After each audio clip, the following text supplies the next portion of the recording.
आज हम बात करते हैं स्नोरिंग की। कई पेशेंट्स आते हैं जिनको स्नोरिंग हो रही है बहुत। हम कैसे डिफ्रेंशिएट करें ये नॉर्मल स्नोरिंग है या कोई प्रॉब्लम है। स्नोरिंग की प्रॉब्लम दो वजह से हो सकती है। एक, अगर आपकी स्नोरिंग की वॉल्यूम इतनी ज़्यादा है कि आपके फैमिली मेम्बर्स या आपके लाइफ पार्टनर उनको दिक्कत हो रही है उस वॉल्यूम से, देन यस उसका आपको इलाज लेना चाहिए। दूसरा, स्नोरिंग पैटर्न क्या है उस पर भी डिपेंड करता है। एक बहुत आसान सा तरीका है जो आप अपने घर पे खुद चेक कर सकते हैं। उसके लिए आपके पार्टनर को या आपके किसी फैमिली मेम्बर को रात में उठ के आपको देखना होगा जब आप सो रहे हैं आपकी स्नोरिंग की वॉल्यूम को। अगर आपकी वॉल्यूम स्टार्ट होती है, धीमे धीमे तेज़ होती है, एक लेवल पे बहुत तेज़ होने के बाद एकदम से आप तेज़ सांस लेके फिर वो वॉल्यूम कम हो जाती है। इस तरीके से अगर कम ज़्यादा हो रही है वॉल्यूम तो वो एक डिजीज़ है मेरे हिसाब से, जिसको हम स्लीप एपनिया सिंड्रोम बोलते हैं। एंड उसका फिर you should always get it checked. उसका आपको जांच होनी चाहिए उसकी, क्योंकि उसके कई साइड इफ़ेक्ट्स होते हैं। उसका हार्ट पे असर पड़ता है, उसका ब्रेन पे असर पड़ता है।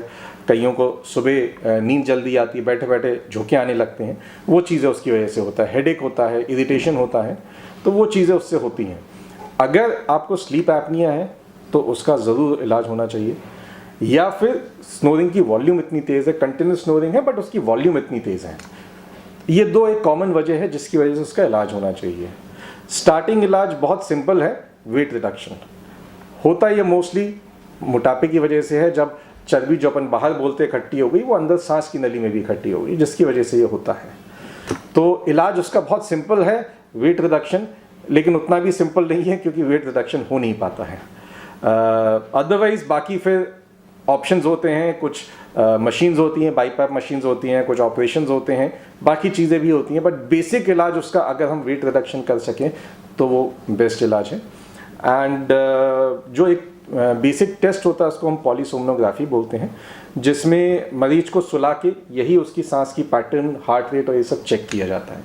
लेकिन अगर आप घर पे भी देखना चाहें तो एक बहुत बेसिक तरीका जो मैंने बताया, कोई आपका सिर्फ स्नोरिंग की वॉल्यूम को देखे। अगर वो वॉल्यूम ऊपर नीचे हो रही है तो डेफिनेटली आपको इलाज उसका लेना चाहिए, क्योंकि इसके बाकी साइड इफ़ेक्ट्स बहुत होते हैं। अगर हम एक बहुत अलग चीज़ से है, अगर हम बहुत हेल्दी लाइफस्टाइल पे हैं, हमारा वेट अगर हम ओवरवेट नहीं है तो 90% ये स्लीप एपनिया में जाते ही नहीं हैं। Thank you.